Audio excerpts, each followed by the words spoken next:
Isang mapagpalang araw po sa ating lahat. Welcome back po sa ating 365 Daily Devotion with Pastor Russell Ocampo. So, ang topic po natin for today is Betrayal can be God's redirection. At yun po, patuloy pa rin po tayo sa ating Bible Character Edition at ang concept natin for today ay Joseph and betrayal. Faithfulness when wounded by others, Joseph was hurt by the people who should have loved him most. His own brothers, they were jealous of him, angry at his dream, and chose to sell him as a slave. Joseph did nothing to deserve this pain. He was lied about, thrown away, and forgotten. Yet God did not turn away from Joseph, even betrayal. God was working quietly. What other meant for harm, God was shaping into something good. Joseph's story shows us that God's plan is stronger than a human sin, and his faithfulness does not stop when people fail us.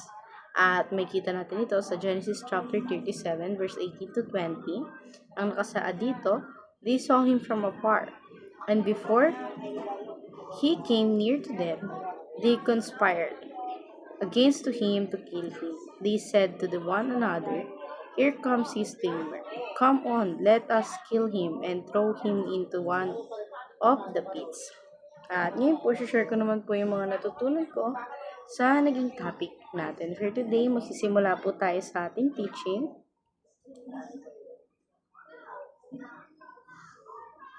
So, sa ating first teaching, betrayal hurts most when it comes from those closest to you. So, yung pagbe-betray sa'yo ng isang tao, syempre, kahit naman sino or kanino manggagaling, yung kataksilan na pinakamasakit is yung pagtataksil ng isang taong malapit sa'yo. Ayun yung bagay na sobrang manghihina yung loob mo. Sa ating second teaching naman, betrayal reveals the heart of betrayer. So, yung pagbe-betray ng isang tao, nare-reveal doon yung pag-betray niya sa puso or nakikita ron na isa siyang betrayal, lalong-lalo na sa loob ng kanyang puso.